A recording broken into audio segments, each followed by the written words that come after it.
கண்ணு கட்டின தூரத்துக்கு எதிரியே இல்ல, அதனால தேர்தல் களத்துக்கு போகாமலே நாங்கள் வெல்வோம் என்று மரியாதைக்குரிய தமிழ்நாட்டுடைய முதலமைச்சர் ஐயா ஸ்டாலின் அவர்கள் இன்றைக்கு அறிக்கை வெளியிட்டிருக்கிறார். துரோகிகளும் எதிரிகளும் எங்களை வீழ்த்துவதற்காக தேர்தலை புறக்கணித்திருக்கிறார்கள் என்று நாம் தமிழர் கட்சியை பெயரை சொல்லாமல் பாஜக அதிமுக தூண்டுதலின் பேரில் நாம் தமிழர் கட்சி ஈரோட்டில் போட்டி போடுது அப்படின்னு சொல்லி ஐயா சொல்லியிருக்காங்க. பாஜக அதிமுக தூண்டுதல நாங்க போட்டி போடுறோமா, இல்ல அதிமுக முன்னாள் அமைச்சர்கள் கால்களில் கையை பிடிச்சி ஏந்தி கெஞ்சி கூத்தாடி அதிமுக காரங்க ஓட்டை எங்களுக்கு எப்படியாவது போட்டு விடுங்க, இல்லைன்னா சீமான் மேல ஏறிடுவார்னு சொல்லி நாங்க சொல்றோமா இல்ல நீங்க சொல்றீங்களா? இதை நான் சொல்லல, ஜூனியர் விடன் சொல்லுது. இந்நாள் அமைச்சர் முன்னாள் அமைச்சருடைய கைகளை கால்களாக பற்றி கொண்டு சீமான் மேல ஏறி வருது கண்ணுக்கு தெரியுது. சீமான் டெபாசிட் வாங்கிட்டா எங்களுடைய அமைச்சர் பதவி காலியாயிரும், முதலமைச்சர் கோச்சுக்குவாரு, அதனால அதிமுக ஓட்டை எப்படியாவது போட சொல்லுங்கன்னு சொல்லி வெக்கம் மானம் சூடு சொரணை இல்லாம அதிமுக காரன் காலில் விழுந்து ஓட்டு பிச்சை கேட்கிற நீங்க எங்களை பேசலாமா? எங்களை பேசலாமா? இவர் பெரிய முத்துராமலிங்க தேவர், இவர் தொகுதிக்கே போகாம அப்படியே வாய்ப்பூட்டு சட்டம் போட்ட உடனே ஜெயிச்சிருவாரு. மக்கள்கிட்ட வர்றதுக்கு தைரியம் இல்ல. ஏன் தைரியம் இல்ல? மக்கள் கேட்பா, 4 வருஷம் ஆட்சியில நீங்க என்ன பண்ணீங்க? மக்கள் கேட்கான இல்லையோ நாங்க நாக்க புடுங்க மாதிரி கேட்போம். நாங்க கேட்கிற கேள்வி ஐயா ஸ்டாலினுக்கு போய் சேரும். 4 வருஷம் ஆட்சி, நல்ல ஆட்சி, அதுக்கு 4 வருஷமே சாட்சி. எப்படி பிடிக்கிறாங்க பாருங்க பாயிண்ட். நல்ல ஆட்சி 4 வருஷமே சாட்சி. அதான் நாங்களும் சொல்றோம், நாரி போன ஆட்சி அதுக்கு 4 வருஷமே சாட்சின்னு. வெக்கங்கட்ட ஆச்சதுக்கு வேங்க வயல சாட்சி, அயோக்கியத்தனமான ஆச்சதுக்கு அரிட்டாப்பட்டிய சாட்சி, அநீதியான ஆச்சதுக்கு அண்ணா பல்கலைக்கழகமே சாட்சி.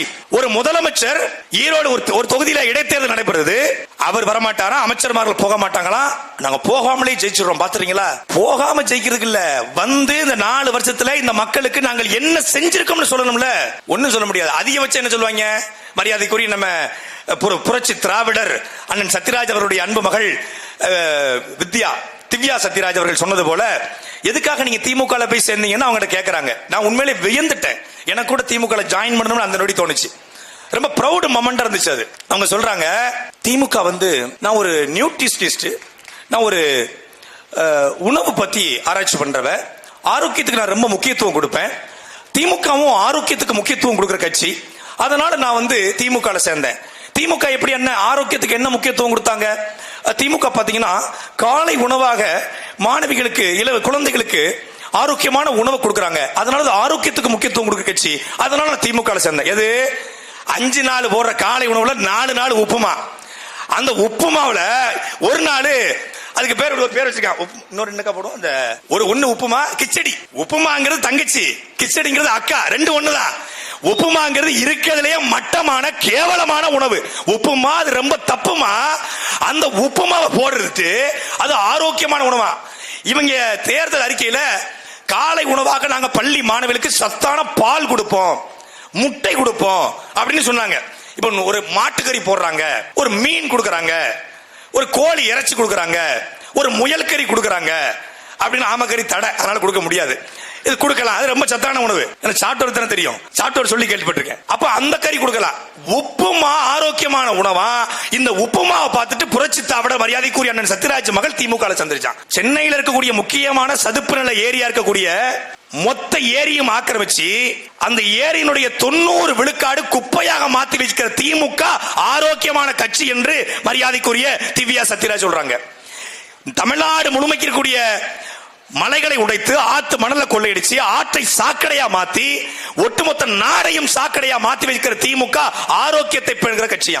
சரி, அடுத்து என்ன நீங்க வியந்து போய் சேர்ந்தீங்க அப்படின்னா, திமுக பெண்களுக்கு முக்கியத்துவம் கொடுக்கிற கட்சி, அதனால நான் பாத்தீங்கன்னா நான் அது சேர்ந்தேன். பெண்களுக்கு என்ன முக்கியத்துவம் கொடுப்பாங்க அப்படின்னு கேக்குறாங்க. பெண்களுக்கு பாத்தீங்கன்னா அவங்க இல்லத்தரசிகளுக்கு 1000 ரூபாய் கொடுத்திருக்காங்க. ஏன் இதையே நீங்க சொல்லல? கரூர்ல மகளிர் நீதி இடுப்பு பிடிச்சு கிள்றாங்க, அதனால பெண்களுக்கு முக்கியத்துவம் கொடுக்க கட்சி, அதனால நான் போய் சேர்ந்தேன். அண்ணா அன்பழகனுடைய கூட்டத்தில் பெண் காவலர்களை பாலியல் ரீதியாக துன்புறுத்தினாங்க, அதனால அது மகளிருக்கு முக்கியத்துவம் கட்சி, அப்படி போய் நான் சேர்ந்தேன். 13 வயது குழந்தை போலீஸ் பூத்துக்குள்ள வச்சு பாலியல் ரீதியாக துன்புறுத்தப்படுறார், அதனால் அது பெண்களுக்கு முக்கியத்துவம் கட்சி, நான் போய் சேர்ந்தேன் அப்படின்னு சொல்லலாம். அண்ணா பல்கலைக்கழகத்தில் பாலியல் ரீதியாக துன்புறுத்தப்பட்ட மாணவியை எஃப்ஐஆர் லீக் பண்ண வச்சு அந்த மாணவியவே குற்றவாளியாக மாற்றிய கட்சி திமுக, அதனால் நான் திமுக போய் சேர்ந்தேன் அப்படின்னு ஏன் நீங்க சொல்லல? திமுகவில் ஒரு கூட்டத்துக்கு ஒரு பெண் அழகான பொண்ணு போயிட்டு திரும்பி வர முடியுமாடா? அது ஒரு கட்சி, அந்த கட்சி பெண்களுக்கு பாதுகாப்பான கட்சியா? படித்த பெண்ணு பட்டம் படிச்ச பெண்ணு அவங்க சொல்றாங்க. அப்போ எந்த அளவுக்கு மடைமாத்தி வச்சிருக்காங்க பாருங்க மக்களை. திவ்யா சத்யராஜ் மகளை கூட்டு வந்து பெண்கள் ஓட்ட வாங்குறதுக்காக அவங்களை களத்தில் இறக்கிருக்காங்க. உலக தலைவர் யார் இவங்க ஈவேராவை உலக தலைவர். ஒரே ஒரு கேள்விதான் கேட்டாருங்க. அவர் வந்து உலகத்தில் கூடிய டாப் 10 லீடர்ல அவர் ஒருத்தருங்க. அவருக்கு யுனெஸ்கோ விருது கிடைச்சிருக்குங்க அப்படின்னு சொல்லிட்டு இருந்தாங்க. ஒரு கேள்வி கேட்டாரு. இந்த வடிவேல் படத்துல பார்த்திபன் வடிவேல் இருப்பாங்க, இங்கு நல்ல மீன்கள் விற்கப்படும் அப்படின்னு. அது மாதிரி இங்க நல்ல மீன்கள் விற்கப்படும். ஈவேரா உலக தலைவர். அம்பேத்கர் சொன்னது போல உங்க ஈவேரா சொன்ன ஒரு உலக தத்துவத்தை சொல்லுனாரு. கற்பி, புரட்சி செய், ஒன்று சேர் என்று சொல்லது போல உங்க ஒரு உலக தத்துவத்தை சொல்லுங்க. இல்லங்க நாங்களும் சொல்லிருக்கோங்க. என்ன சொல்லுங்க? என்ன சொல்லிருக்கோம்? மானமும் அறிவும் மனிதருக்கு அழகுன்னு சொல்லிருக்கோம். அது நீ சொல்லலடா, அது 1500 ஆண்டுகளுக்கு முன்பு வாழ்ந்த ஒரு இஸ்லாமிய துறவி சொன்ன கோட்பாடு. அதை நீ காப்பி அடிச்சுக்கன்னு சொன்ன உடனே இங்கு நல்ல மீன்கள் விற்கப்படும் உடனே நல்ல மீன்கள் விற்கப்படும். அவரு இந்த தமிழ்நாட்டில் இருக்கக்கூடிய ஆகச்சிறந்த ஆளுமை. அவருடைய இடஒதுக்கீடு தெரியுமா? அவருடைய பெண்ணியம் தெரியுமா? அவருடைய சமூக நீதி தெரியுமா? சரி சொல்லுவா. அவருடைய இடஒதுக்கீட்டுல அவருக்கும் என்ன சம்பந்தம் இருக்கு? இடஒதுக்கீட்டுல ஆணைமுத்துக்கு பங்களிப்பு இருக்கா, ஈவேராக்கு பங்களிப்பு இருக்கா? இல்லங்க, மொழி சீர்திருத்தம் பண்ணிருக்காங்க. அது குத்தூசி குருசாமி நீங்க எங்க கூட்டு வந்து காதுல குத்தாத அவர் இல்லைன்னு. சரி, சாதி ஒழிப்பு. கேள்வன்மணி கோபால் நாயக்கரை வந்து கட்டி பிடிச்சு உருண்டி அவருக்கு ஆதரவு இருக்காரு. சாதி ஒழிப்பாது மயிர் ஒழிப்பாவது அது இல்லப்பா அப்படின்னாச்சு. சரி, இங்க விற்கப்படும். இப்போ உலக தலைவரா இருந்தவங்க தமிழ்நாட்டு தலைவராக்கி இப்ப எப்படி ஆகியிருக்காங்கன்னா, ஈரோட்டுக்கு பெரியார் என்னென்ன பண்ணிருக்காரு தெரியுமான்னு கொண்டு நிப்பாட்டாங்க. இன்னைக்கு சுரட்டி தமிழ்நாட்டுக்கு முழுக்க கொண்டாடின தலைவர உலக தலைவர ஈவேரா அரசு மருத்துவமனைக்கு 1933 கட்டில் வாங்கி போட்டிருக்காரு. விவோசி பார்க்கலுக்கு கூடிய அந்த தண்ணி டேங்க கட்டி கொடுத்தது விவோசி ஈவேரா தான். ஈவேரோட தங்கை அண்ணம்மாள் தான் முதல்ல நகரமன்ற உறுப்பினராக இருக்கும்போது பெண்களுக்கு இங்க ஆசிரியர் பணி வந்துட்டல. இப்போ அரசு மருத்துவமனைக்கும் வாட்டர் டேங்க் எடுக்க ஒரு வார்டு கவுன்சிலர் பண்ற வேலைடா. அப்ப உங்க ஐயா வார்டு கவுன்சிலரா அப்படின்னு கேட்டிருக்கோம். சரி, அது கூட விடு. ஈவேரா மொத்த ஈரோட்டுக்கு என்ன பண்ணாரு? வஉசி பூங்கால ஒரு தண்ணி துணி கட்டி விட்டாரு. அரசு மருத்துவமனை கட்டு வைங்க போட்டு நேத்து எங்க அக்கா கேட்டாங்க. அந்த அரசு மருத்துவமனை தான்டா ஈவேரா பேரக்கூடிய அரசு மருத்துவமனையில லிப்ட் வேலை பார்க்கல, ஸ்கேன் எக்ஸ்ரே கூட இல்ல. இதுதான் உங்க ஈவேரா மருத்துவமனை லட்சணமானு கேட்டாச்சு. இப்ப எதுவுமே இல்லாம இப்ப என்ன செய்யறது தெரியாம வடிவேலு கதையா வந்து வா ஏரியாக்கு வா ஈரோட்டுக்கு வந்தாங்க. ஈரோட்டுக்கு வந்தாச்சு. ஈரோட்டுக்கு பெரியார் நகர் மட்டும் வந்துடாத, அங்க வேற மாதிரி இருக்கும். பெரியார் நகருக்கே வந்தாச்சு. கூட்டம் நடக்கிறதே பெரியார் நகர் தான். வேற எங்கடா வரணும்? வேற எங்கேயும் வர சொல்றதுக்கு வேலை இல்லப்பா, என்னை விட்டுருப்பா அப்படின்னு கெஞ்சின மாதிரி ஆயிடுச்சு. மொத்தமா முடிஞ்சிருச்சு. கொள்கையற்றவர்கள், கோமாளி கூட்டங்கள். இன்னைக்கு காலையில நாங்கள் இன்னைக்கு சீமான் கூட்டம் நடந்தாலும் அங்க பெட்ரோல் போடுவோம். ஏண்டா நீ பெட்ரோல் போடுவோம், நான் இழிச்சோ பையில நான் டீசல் வண்டி வச்சிருக்கேன். அப்ப என் வண்டிக்கு டீசல் வண்டிக்கு டீசல் போடு, பெட்ரோல் வண்டிக்கு பெட்ரோல் போடு. எங்க அண்ணன் வண்டி டீசல் வண்டி, எங்க வண்டி டீசல் வண்டி, ஹிமாயின் வண்டி டீசல் வண்டி. நீ பெட்ரோல் மட்டும் போட்டனா அப்ப டீசல் வண்டிக்காரனா இழிச்சு வேணா. எந்த வண்டிக்கு டீசல் போடணுமோ டீசல் போடணும், பெட்ரோல் வண்டிக்கு பெட்ரோல் போடணும். மாத்தி போட்டா இன்ஜின் சீஸ் ஆயிரும், அபியூஸ் ஆயிரும். அது ராஸ்கல்ஸ் பெட்ரோல் பாம்பு போடுவாங்களா? டேய், சுகர் மாத்திரை போடுங்கடா முதல்ல, சுகர் மாத்திரை. ஈரோட்டுக்கு வந்தா சீமான் நடமாட முடியாது. நாங்க நடமாடவே இல்லையே, கார்ல போயிட்டு இருக்கோம். நாங்க நடமாடவே இல்லை. நடமாடுறது எங்க அக்கா தங்கச்சி தான் ஓட்டிங்க. அண்ணன் நடமாடவே இல்லையே, நடமாட முடியாது. அதுதான் நாளைக்கு மத்தியானம் போயிட்டீங்க அண்ணன்ட்ட, அண்ணன் இந்த மாதிரி திருமுருகன் காந்தி என்னப்பா, நான் திருமுருகன் காந்தி ஒரு 4 நாள் பிரச்சாரம் பண்ணிருக்காப்ல, ஒரு 100கணக்கான பேரை கூட்டு வந்து பிரச்சாரம் பண்ணிருக்காப்லையா? அப்படியா? பார்க்கவே இல்லையே அப்படின்னாப்ல. பிரச்சாரம் பண்ணிருக்காப்லையா? அவங்க தங்குற இடமும் இல்லாம உணவு இல்லாம அவங்க ரொம்ப கஷ்டப்படுறாங்க சொல்லி ஒரு பதிவு போட்டுருக்காரு. முகநூல்ல பணம் கேட்டு. அண்ணன் உண்மையிலே தனி ஒரு மனிதனுக்கு உணவில்லை என்றால் ஜகத்தினே அழித்து சொன்ன பாரதியோட வம்சத்துல வந்தோட நம்ம அந்த பாரதியோட வம்சத்துல பிறந்துட்டு ஒரு மனுஷன் சாப்பாட்டுக்கு வழியிலன்னு நடுத்தரல இறங்கிட்டாமனா, சாப்பாட்டுக்கு வழியிலன்னு என்ன திட்டாதான் சாப்பாடு அப்படின்னு நினைச்சானா, கைத்து மேல நடந்தாதான் அவன் அடுத்த வேளை உணவு கிடைக்கும் நம்பிட்டானா, 5000 ரூபாய் பணம் போட்டு விட்டுறா. பாவம்டா, சத்தியமா சொன்னாருங்க, சத்தியமா சொன்னாரு. உன்ட பணம் இருக்கான்னு கேட்டாரு. இல்ல நான் தர்றேன், இல்ல நான் போட்டு ஜிபே பண்ணிடுறேன்னு சொல்லி சத்தியமா ஜிபே அனுப்பிட்டு தான் வந்திருக்கேன். அனுப்பிட்டேன். 5000 ரூபாய் பணத்தை திருமுருகன் காந்தி போட்டிருக்கேன். திட்டி திட்டி பேசினாலும் வட்டியில சோறு வைப்பாங்கிற மாதிரி எங்க அண்ணனை திட்டி பேசக்கூடிய திருமுருகன் காந்திக்கும் 5000 ரூபாய் தூக்கி கொடுத்திருக்காரு. நான் அண்ணன் திருமுருகன் காந்திக்கு ஒரு கோரிக்கை வச்சேன். நீங்க எதுக்கு தனியா ஒரு அறை எடுத்து ஒரு 100 பேரை கூட்டு வந்து சாப்பாட்டுக்கு கஷ்டப்பட்டு இப்படி தமிழர்கள்ட்ட கெஞ்சிரீங்க? எப்படியாவது திமுக காரனுடைய அட்டென்ஷன் கிடைக்கும், திமுக தலைவர் கவனிப்பாரு, மரியாதைக்குரிய வீட்டு வசதி அமைச்சர் முத்துசாமி கவனிப்பாரு நினைச்சாங்க. கவனிக்கல. அதனால என்ன பண்றாரு, பொது வழியில பிச்சை கேட்க ஆரம்பிச்சாப்ல. போறாங்களே, ஒரு ஜானு வயிற்றுக்குத்தான் எல்லாத்தையும் விக்கிறேன், நான் எல்லாத்தையும் விக்கிறேன், இப்ப இங்கே நிக்கிறேன், ஈரோட்டில நிக்கிறேன் அப்படிங்கிற மாதிரி திருமுருகன் காந்தி வந்துட்டாப்ல. இதுக்கு நீங்க எங்க கிட்ட ஏன் கூட வேண்டாம், இருமானங்கார்த்தி கூட வேண்டாம், எங்க சல்மான் கூட வேண்டாம், எங்க அக்கா சீதாலட்சுமிக்கு மறைமுகமா அக்கா நாங்க சீமான திட்ட போறோம், உங்க பணிமனையில மட்டும் ஒரு 10 நாள் தங்கிக்கிறோம் சொன்னா நாங்களே திறந்து விட்டுருப்போம்யா. நாங்க ரொம்ப ஒரு என்ன சொல்றது பிராட் மைண்ட் உள்ளவங்க, நாங்க நீங்க அங்க திறந்து விட்டுருப்போம். அழகா காலையில நல்ல முட்டை தோசை, மதியம் கறி கஞ்சி, சாயந்தரத்துக்கு நல்ல கூழு, அதே போல இட்லி தோசை ஆம்லெட் நல்லா சாப்பிடலாம். நல்லா 10 நாள் எங்க கிட்டே சாப்பிட்டு எங்களை திட்டலாமே. நாங்க ஒண்ணு எவ்வளவோ திட்டுறான், எங்க கிட்ட இருந்து ஒரே தட்டுல ஒரே இலையில சாப்பிட்டு போனே திட்டுறான். அவனே நாங்க போடா என் சிப்ஸ் போயிட்டு இருக்கோம். நீ எதுக்கு போட்டு பிச்சை எடுக்கிற? வா, நீ யாராவது நாளைக்கு அண்ணன் சீமான திட்டம்னு முடிவெடுத்தீங்கன்னா நாளைக்கு கூட வாங்குங்க. எங்க பணிமனை திறந்திருக்கு, எங்கள் கதவுகள் திறந்திருக்கிறது, தயவு செய்து வாங்க. பெட்ரோல் பாம்பு போட்டு வீணடிக்காதீங்க, அது வண்டிக்கு தேவைப்படுது. எங்க பாதுகாப்பு பாசறைக்கு 3 நாளா பெட்ரோல் போடலன்னு சொல்லி கேட்டுக்கிட்டு இருக்காங்க. அந்த வண்டியை டேங்க நிரப்பி விடு, ஃபில் பண்ணி விடு. அதை பண்ணு. அதை விட்டு போட்டு பாம்பு போடுற மீன் போடுற 1,00,000 துப்பாக்கிகளுக்கு மத்தியிலே ஈழத்திலே தலைவனை பார்க்க போன தலைவனுடைய தம்பிய நீ என்ன கொண்டு அடக்குவ? பயம் என்கிற ஒன்று இருப்பவனை மட்டும்தான் நீ அச்சுறுத்த முடியும். கோழைத்தனம் இருப்பவனை மட்டும் அச்சுறுத்த முடியும். நீ எங்களை எப்படி அச்சுறுத்துவ? நாங்க திமுகவை ஒரு ஆள் போராடி இருந்தோம்ங்க. ஒரு 10 பேர் போராடணும். அண்ணன் தலைமையில 500 பேர் போராடணும். அப்புறம் அண்ணன் தலைமையில 5000 பேர். நாங்க தனித்தனியா ஒரு 100-200 ஆர்ப்பாட்டம் பண்ணிட்டு இருந்தோம் தமிழ்நாடு முழுக்க திமுக எதிர்த்து. இப்போ எங்களை எதிர்த்து தமிழ்நாடு முழுக்க ஆர்ப்பாட்டம் பண்ற எப்படி வளர்ந்திருக்கோம் பாருங்க. ட்ரெமெண்டஸ் growth மங்கல தலையில் மாட்டோம். இங்க இருந்த நாங்க இங்க வந்துட்டோம். வாழ்க்கைங்கிற ஒரு வட்டம். இங்க மேல இருக்கவன் கீழே போவான், கீழே இருக்கிற மேல போவாங்கிற மாதிரி இங்கே போராட்டம் பண்ணி கொண்டு நாங்கள் இங்க இருக்கிறோம். எங்களை எதிர்த்து ஒரு கூட்டம் போராட்டம் பண்ணுது.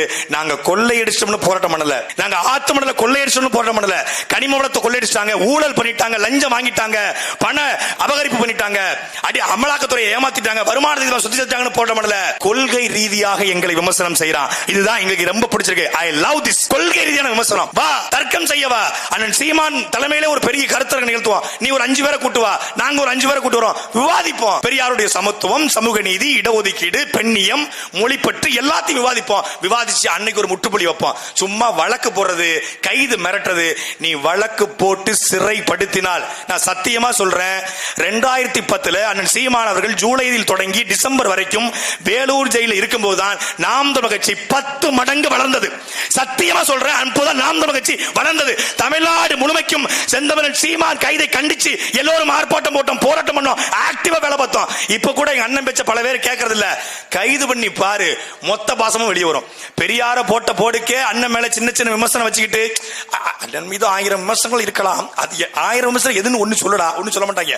சீமான் மீது 1000 விமர்சனம் இருந்தாலும் அந்த 1000த்துல ஒண்ணு இருக்காது.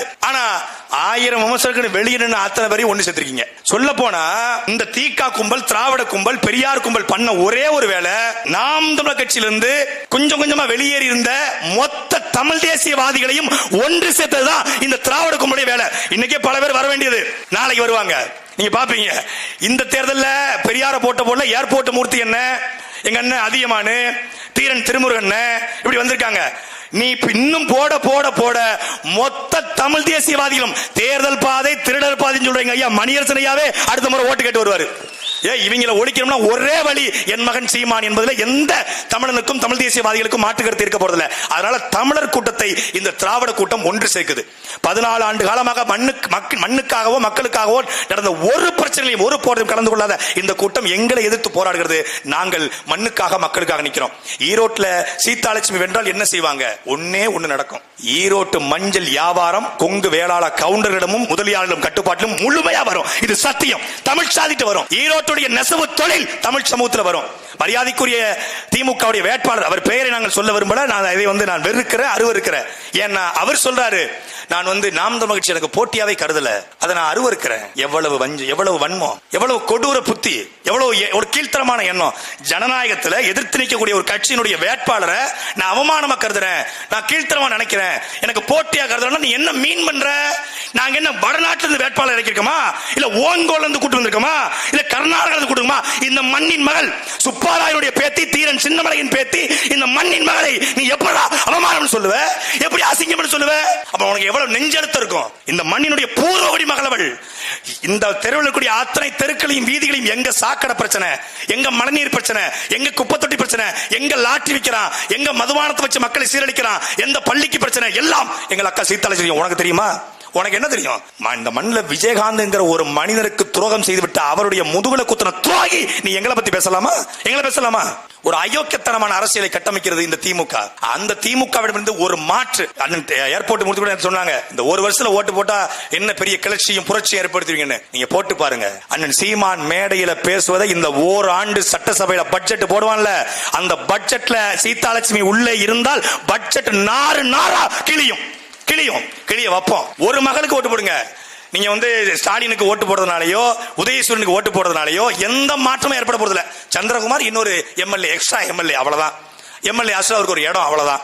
ஆனால் நாம் தமிழ்ச்சிக்கு ஓட்டு போட்டால் மொத்த தமிழனும் விழித்துக் கொண்டான். எந்த ஈரோட்டிலே தமிழர்களை இழிவுபடுத்திய ஒரு அரசியல் தொடங்கியதோ அந்த இழிவை ஈரோட்டில் இருக்கிற மான தமிழர்கள், கொங்கு தமிழர்கள் துடைத்து எரிந்தார்கள் என்கிற வரலாற்று பதிவு வர வேண்டும் என்றால் நீங்கள் வாக்களிக்க வேண்டிய சின்னம் நாம் தமிழ்ச்சியுடைய ஒளிவாங்கி சின்னம்.